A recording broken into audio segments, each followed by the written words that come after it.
Hermanos amados, les saludo en el nombre del Señor. En esta hora eh, voy a entregarles la palabra del Señor, que se encuentra parte en Éxodo, parte en algunas citas del Nuevo Testamento. Estamos hablando de Jesús, provisión de Dios, o Dios, ¿no es cierto?, tiene como provisión para nosotros a Jesús. Y vamos a ver, amados hermanos, vamos a ver realmente qué significa que Jesucristo sea provisión integral de nuestras vidas.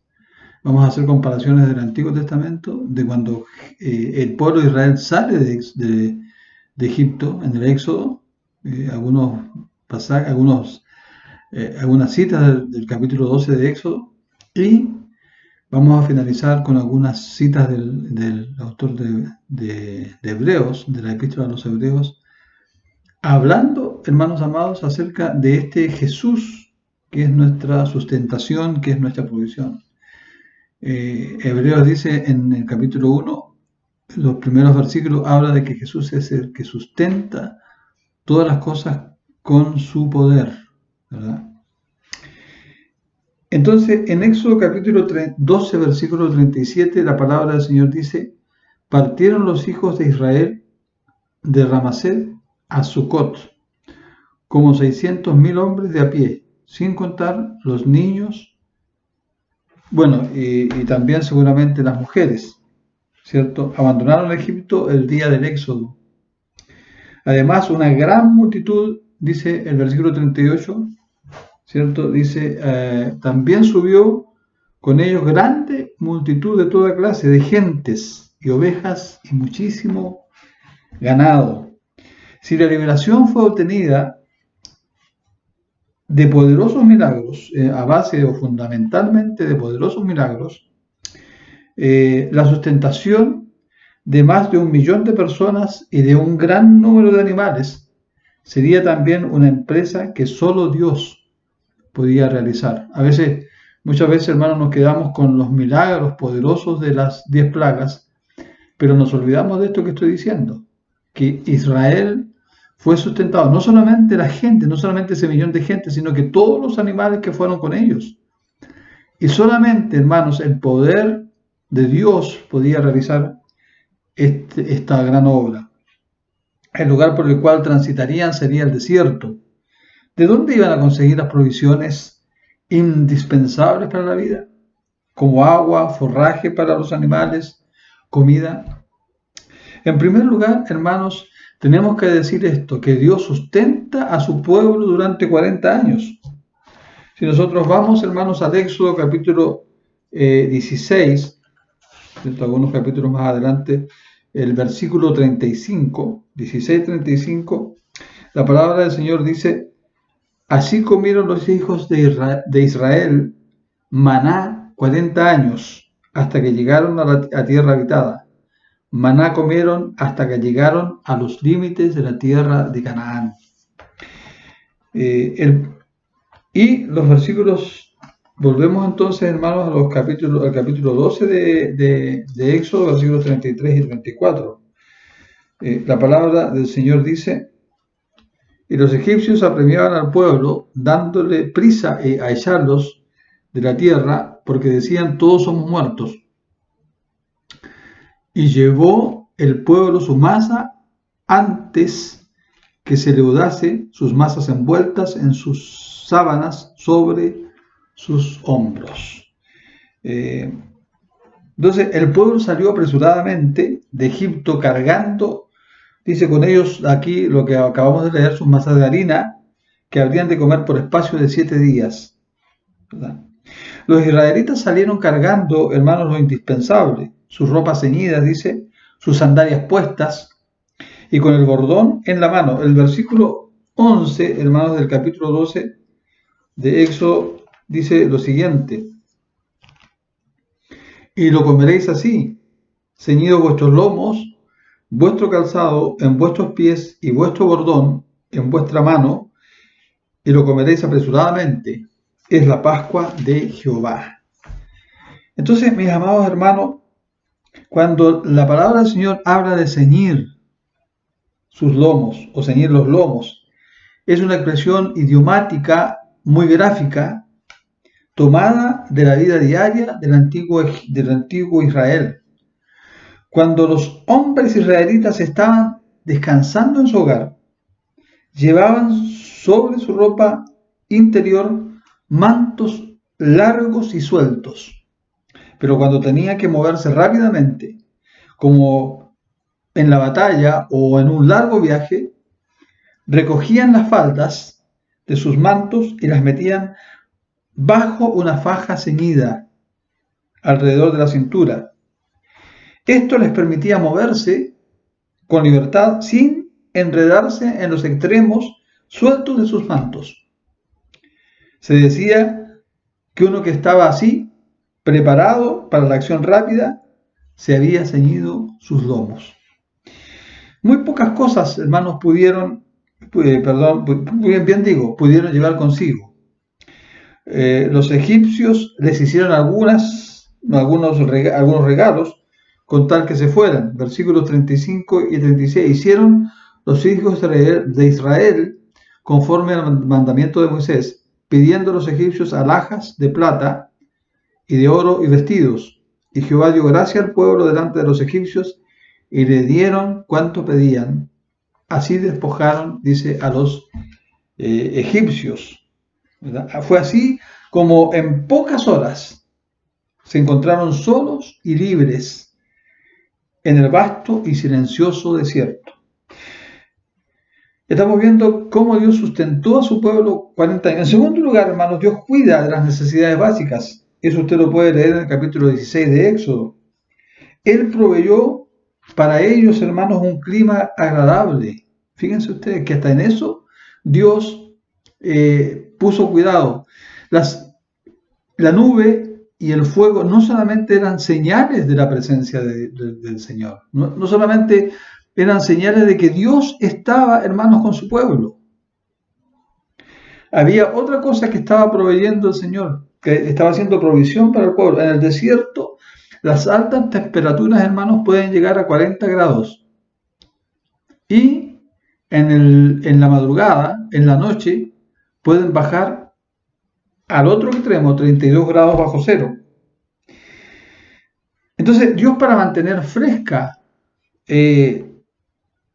una temperatura fresca durante el día, ¿qué es lo que hizo? Puso una nube.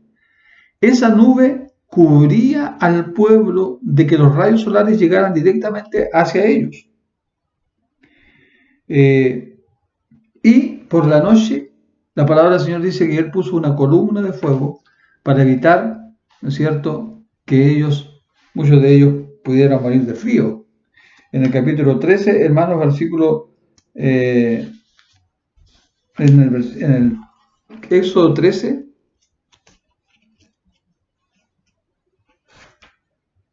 ...21 dice, y Jehová iba delante de ellos de día en una columna de nube para guiarlos por el camino, ¿cierto? Era eso, pero también acordémonos de lo otro que estaba ocurriendo, y de noche en una columna de fuego para alumbrarles, ¿cierto? A fin de que anduviesen de día y de noche.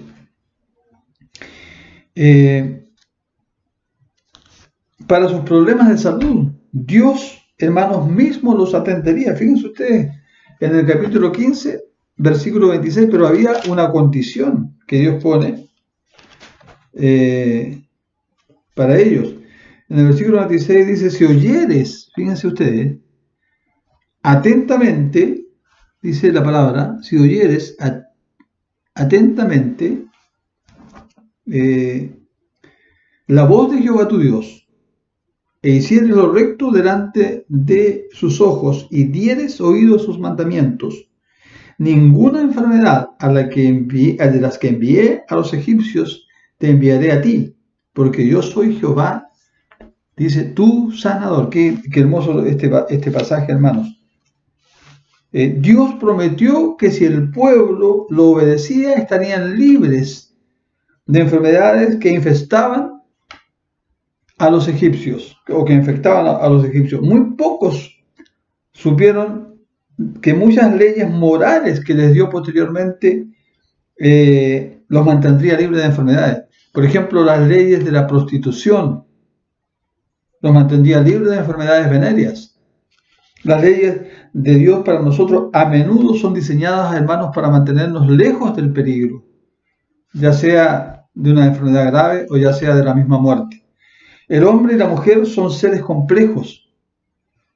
Nuestros físicos, emociones y vidas espirituales se encuentran entrelazados. Si queremos que Dios nos cuide, debemos someternos a sus instrucciones para poder vivir. Para las necesidades de comer y beber, Dios enviaría comida desde los cielos y haría brotar agua de las rocas. Si nosotros, hermanos, vamos a Éxodo, el siguiente capítulo del 17, 1 al 6 dice: toda la congregación de los hijos de Israel partió del desierto de Sin por sus jornadas, conforme al mandamiento de Jehová, y acamparon en Refidim, y no había agua para que el pueblo bebiese. Y altercó el pueblo con Moisés, y dijeron: danos agua para que bebamos. Y Moisés les dijo: ¿por qué altercáis conmigo? ¿Por qué tentáis a Jehová? Así que el pueblo tuvo allí sed y murmuró contra Moisés, y dijo: ¿por qué nos hiciste subir de Egipto para matarnos de sed a nosotros, a nuestros hijos y a nuestros ganados? Entonces clamó Moisés a Jehová diciendo: ¿qué haré con este pueblo? De aquí a un poco me apedrearán. Y Jehová dijo a Moisés: pasa delante del pueblo y toma contigo de los ancianos de Israel, y toma también en tu mano tu vara con que golpeaste el río, y ve. Y aquí yo estaré delante de ti, allí sobre la peña en Horeb, y golpearás la peña, y saldrán de ellas agua, y beberá el pueblo. Y Moisés lo hizo así en presencia de los ancianos de Israel. Los vestidos no se envejecieron. En Deuteronomio capítulo 8, hermanos, capítulo 8, versículo 4, la palabra del Señor dice allí lo siguiente: porque dice: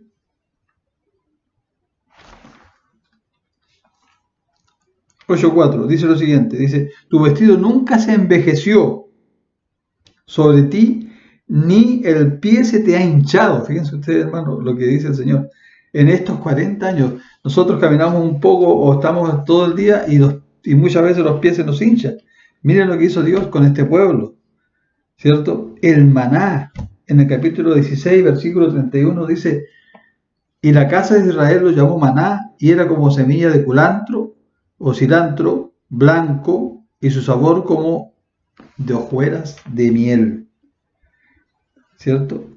Aparecía en el suelo cada día en forma de copo fino,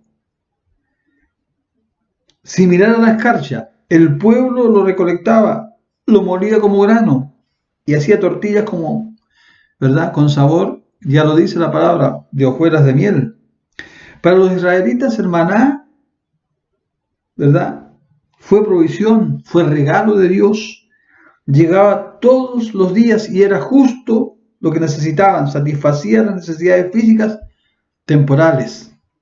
Si nosotros, hermanos, vamos al Nuevo Testamento, al Evangelio de Juan, capítulo 6, versículos 48 al 51, la palabra del Señor allí nos habla de la comparación que hace el mismo Jesús con esto que estaba aconteciendo en Éxodo. Dice lo siguiente: yo soy el pan de vida. Vuestros padres comieron el maná en el desierto y murieron. Este es el pan que desciende del cielo, para que de él para que el que de él come no muera. Yo soy el pan vivo que descendió del cielo. Si alguno comiere de este pan, vivirá para siempre. Y el pan que yo daré es mi carne, la cual yo daré por la vida del mundo. Jesús, provisión de Dios, es comparado a sí mismo con el maná. Cristo es el pan nuestro de cada día, amados hermanos, el que satisface nuestra necesidad material, eterna y espiritual. Para las necesidades espirituales de Israel, Dios organizó todo un sistema de adoración para las faltas de su pueblo que ahora estaba libre. En Éxodo capítulo 25, versículos 6 al 8, la palabra del Señor nos dice lo siguiente. Éxodo 25, 6 al 8, dice la palabra del Señor así. Dice, aceite para el alumbrado, especias para el aceite de la unción y para el incienso aromático, piedras de ónice y piedras de engaste para el efod y para el pectoral. Y harán un santuario para mí y habitaré en medio de ellos. Para entender la ratificación, hermanos, de esta rara ceremonia de pacto, debemos entender el punto de vista de la Biblia, de la palabra de Dios, sobre el pecado y el perdón. Dios es el juez soberano del universo. Él es completamente santo, perfectamente santo, sin tinieblas, sin mancha. Como el juez más santo de todos, condena el pecado y lo juzga, castigándolo con la muerte. En el Antiguo Testamento, Dios aceptaba la muerte de un animal como sustituto de aquel que había pecado. La sangre derramada del animal era la prueba de que se había dado una vida por otra. Así, por un lado, la sangre simbolizaba la muerte del animal, pero por otro simbolizaba la vida como resultado, ¿verdad? Que como resultado de esto se había salvado.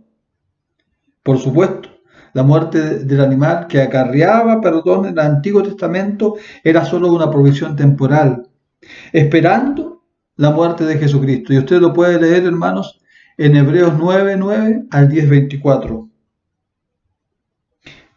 En segundo lugar, hermanos, Dios sustenta a los creyentes hoy día, ¿cierto? Y eso nosotros, hermanos, lo leemos en Mateo, capítulo 6, versículos 25 a 33. Estamos hablando de Jesús como provisión de Dios, hermanos, y dice la palabra del Señor lo siguiente. 6, 25 a 36. Por tanto os digo, no os afanéis por vuestra vida, qué habéis de comer o qué habéis de beber, ni por vuestro cuerpo, qué habéis de vestir. ¿No es la vida más que el alimento y el cuerpo más que el vestido?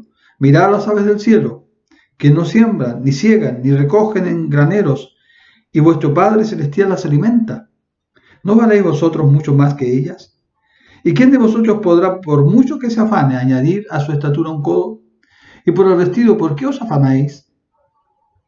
Considerad los lirios del campo, cómo crecen, no trabajan ni hilan, pero os digo que ni aun Salomón, con toda su gloria, se vistió como uno de ellos. Y si la hierba del campo que hoy es y mañana se echa en el horno, Dios la viste así, ¿no hará mucho más a vosotros, hombres de poca fe? No os afanéis pues diciendo, ¿qué comeremos, o qué beberemos, o qué vestiremos? Pues los gentiles buscan todas estas cosas. Pero vuestro Padre Celestial sabéis que tenéis necesidad de todas estas cosas. Mas buscad primeramente el reino de Dios y su justicia, y todas estas cosas os serán añadidas. Su promesa, hermanos amados, la tenemos, ¿verdad? En la gran comisión. La promesa principalmente de que Él iba a estar con nosotros todos los días hasta el fin del mundo. Cuando uno se ha arrepentido y ha recibido a Jesucristo como su Señor y Salvador, y una vez, por obediencia, ha sido sumergido por autoridad bíblica, ¿cierto? Dios está prometiendo sustentarnos como lo hizo con su pueblo Israel en el pasado durante 40 años. Hermanos, Dios no solo va a estar con nosotros en el comienzo y al final de nuestra vida cristiana, sino en cada paso de la misma. ¿De qué manera Jesús está con nosotros hoy día? Cuando Él dijo, he aquí yo estoy con vosotros todos los días hasta el fin del mundo. Jesús lo dijo, ¿verdad? Es necesario que yo me vaya. ¿Para qué? Para que venga otro consolador. Está hablando del Espíritu Santo. Está hablando, hermanos, de otro de la misma clase, de la misma esencia. ¿Cierto? Con los discípulos Jesús estuvo cara a cara. en toda su vida, en toda su vida terrenal, ¿cierto? Y luego por medio del Espíritu Santo. Si nosotros vamos, hermanos, seguramente usted va a ir recordando estas citas que estoy leyendo, que son muy conocidas, pero que son preciosas, hermanos. En Hechos 1:4, la palabra del Señor dice: y estando juntos les mandó que no se fueran de Jerusalén, sino que esperasen la promesa del Padre, la cual les dijo: oísteis de mí. El Espíritu Santo, hermanos amados, vendría a ser la presencia de Jesús, que nunca nos abandonaría, ¿cierto? Como lo decía anteriormente, Juan capítulo 14, Juan 14:26, la palabra del Señor dice allí: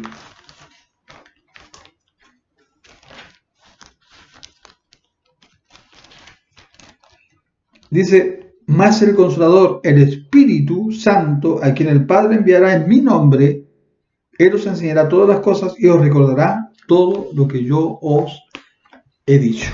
Hermano, entonces, amado hermano, Jesús continúa estando hoy con nosotros por medio de ese Espíritu Santo enviado por el Padre y enviado por Él.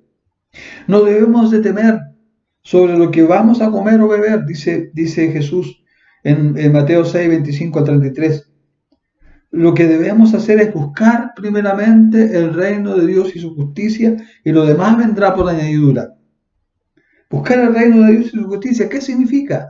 Significa buscar su ayuda en primer lugar, saturar nuestros pensamientos con sus deseos, tomar su carácter como modelo y hermanos, y servirle y obedecerle en todo.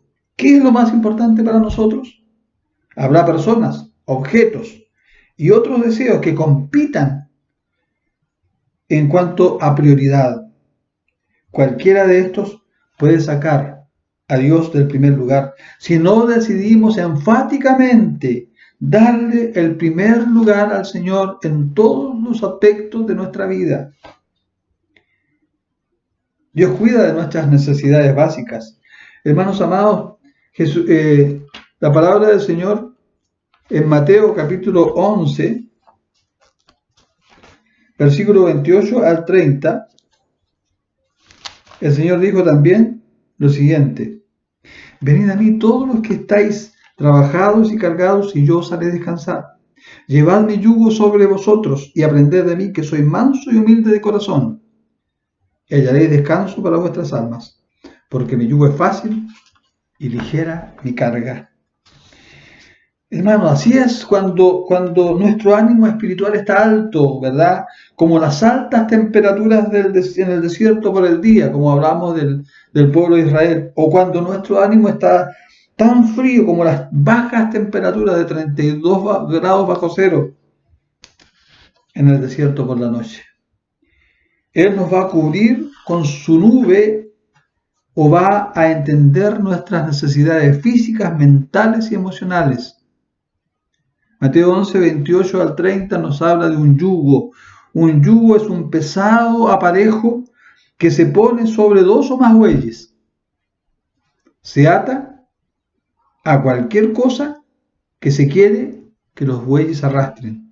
El yugo pesado que Jesús menciona aquí puede significar la carga del pecado, puede significar la carga excesiva de las demandas de los líderes religiosos, puede significar la tiranía de los gobernantes, o sencillamente ese cansancio, esa fatiga del hombre que busca constantemente a Dios y que no lo sabe hallar. Jesús libra a las... ¿Qué dijo Jesús? Yo voy a librarlo de todas estas cargas. El descanso que Jesús provee es paz para con Dios. Su yugo es fácil, porque nosotros no servimos a Dios por obligación, no servimos a Dios por un deber, servimos a Dios porque le amamos, porque Él nos amó primero. ¿Cierto? No es que uno tenga que agotar todo esfuerzo por todo lo que acabo de decir, hermano, respecto a ese yugo pesado que ponían los fariseos, saduceos y escribas. Una relación con Dios transforma ese trabajo cansador y sin sentido en productividad espiritual con propósito. Para nuestras necesidades espirituales, Jesús tomará cuidado de ellas, ¿verdad? En Juan capítulo 15, versículo 1, dice Jesús hablando, hermanos, de que yo soy la vid verdadera, dice en el versículo 1, y mi Padre es el labrador. Y en el versículo 5, hermanos amados, ¿qué es lo que dice Jesús en el versículo 5? Dice, yo soy la vid, vosotros los pámpanos, el que permanece en mí y yo en él, este lleva mucho fruto, porque separados de mí nada podéis hacer. El maná en el Nuevo Testamento fue usado por Jesucristo como un símbolo de sus enseñanzas. La palabra de Dios, hermanos, será nuestro alimento diario, tal como Él lo dijo en Juan 6, 48, 59. Parte de eso lo acabamos de leer, ¿verdad? Mateo 4, 4, cuando estaba siendo tentado y Jesús le dice a Satanás, le dice, no solo de pan el hombre vivirá, sino que de toda palabra que sale de la boca de Dios. Jesús, que es más grande que Moisés, se ofrece como pan espiritual del cielo que satisface plenamente y conduce a la vida eterna. Para nuestra sed espiritual, hermanos amados, hemos de beber constantemente de la roca que es Jesucristo. El apóstol Pablo dice, y esa roca, la cual golpeó Moisés, de la cual salió agua, era Jesucristo, en 1 Corintios 10:4. Y Jesucristo dice, hermanos amados, en el capítulo 7 de Juan, versículos 37 a 39, habla y dice lo siguiente. Dice, el último gran día de la fiesta Jesús se puso en pie y gritó, alzó la voz diciendo, si alguno tiene sed, venga a mí y beba. El que cree en mí, como dice la Escritura, de su interior correrán ríos de agua viva. Eso dijo del Espíritu Santo que habían de recibir los que creyesen en él, pues aún no había venido el Espíritu Santo porque Jesús no había sido aún glorificado. Hermanos amados, entonces nuestra sed espiritual, vuelvo a repetir, hemos de beber constantemente de la roca que es nuestro Señor Jesucristo.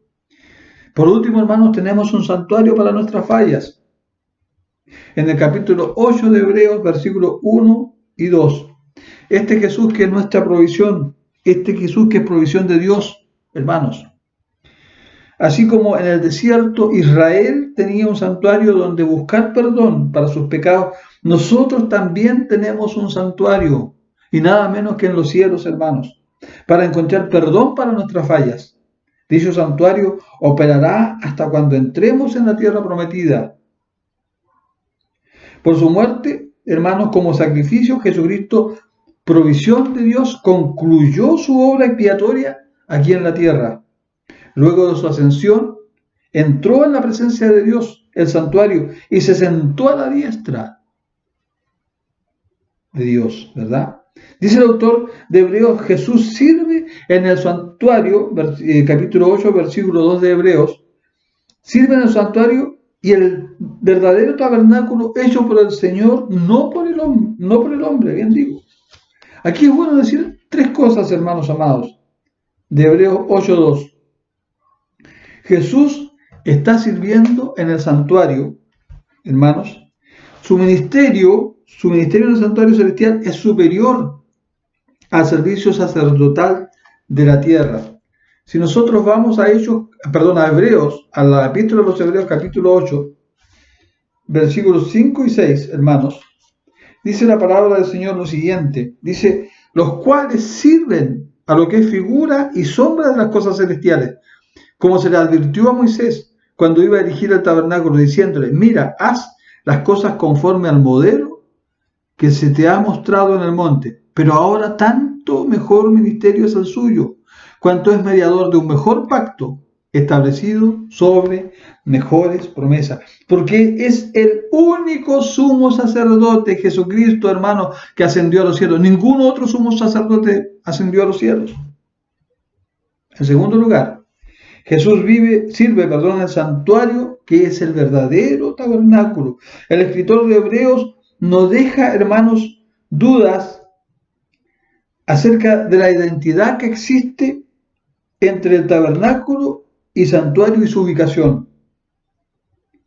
En el capítulo 9 explica el término tabernáculo y dice que Cristo atravesó un tabernáculo, dice que no es parte de esta creación.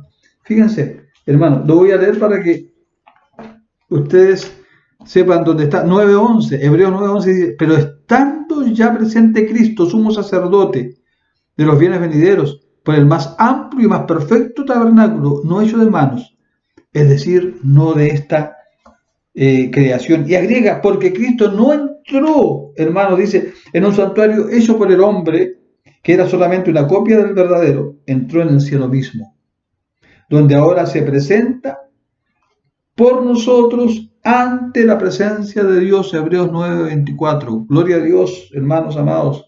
Jesucristo se presenta, dice, se presenta por nosotros ante la presencia de Dios. ¿Se da cuenta? Cristo, provisión de Dios para nuestras vidas. Cristo, provisión de Dios para nuestras necesidades integrales y totales. Jesús sirve, hermanos, como sumo sacerdote en el verdadero tabernáculo. Este verdadero tabernáculo ha sido erigido, dice Hebreos, por el Señor. Lo que quiere decir es que Dios le dio a Moisés una copia del tabernáculo que él le mostró. ¿Cierto? Voy a buscar en Éxodo, hermanos, capítulo 9, capítulo 25, versículo 9 y versículo 40. Veamos lo que dice. Éxodo 25, 9 y 40 dice, conforme a todo lo que yo te muestre, el diseño del tabernáculo y el diseño de todos los utensilios, así lo haréis. Y el versículo 40 dice, mira y hazlos conforme al modelo que se te ha mostrado en el monte. Esto era copia, esto era la sombra, hermanos, de lo que habría de ser el verdadero tabernáculo. No debemos olvidar que aunque ya hemos abandonado el mundo, todavía permanecen rasgos del carácter, problemas de personalidad, una naturaleza débil, tendencias pecaminosas en las vidas de aquellos que hemos abandonado nuestro Egipto. Por esa razón, hermanos, qué importante y qué necesario es el intercesor, la intercesión que hace nuestro Señor Jesucristo, aquel que se presenta ante Dios por nosotros. El deseo de Dios es que nosotros no pequemos, pero por si acaso eso sucede, lo que hemos dicho en todos estos mensajes, hermanos, es que tenemos un abogado, a nuestro Señor Jesucristo. Hermanos amados, Jesucristo suplirá todo lo que nos haga falta. Fíjense, hermanos, y voy a concluir con esta cita bíblica hermosa que escribe Pablo en el capítulo 4 de Filipenses, versículo 19. Dice, mi Dios, pues, suplirá todo lo que os falte, conforme a sus riquezas, en gloria. Y fíjense lo que dice, en Cristo Jesús. Podemos confiar en que Dios suplirá nuestras necesidades. Él nos proveerá de todo lo que necesitemos en esta tierra, aún el valor para enfrentar la muerte, como lo hizo el apóstol Pablo. Él proveerá, hermanos, de todo lo que necesitemos cuando el Señor, hermanos, venga por su pueblo y nos haga sentar en los lugares que Él tiene preparado para sus hijos, ya sea en una tierra nueva, ya sea en ese cielo, hermanos amados, porque todo será, hermanos, para aquellos que hayamos reconocido a Cristo como Señor y Salvador y seremos transformados. Sin embargo, debemos recordar la diferencia entre deseos y nuestras necesidades. La mayoría de la gente quiere sentirse bien, evitando el dolor y la incomodidad. Puede que no recibamos todo lo que deseamos. Al confiar en Cristo, provisión de Dios, nuestras actitudes y apetitos pueden cambiar de desear todo a aceptar su provisión, su poder para vivir por Él y para Él. Que así sea, mis amados hermanos. Que el Señor les bendiga.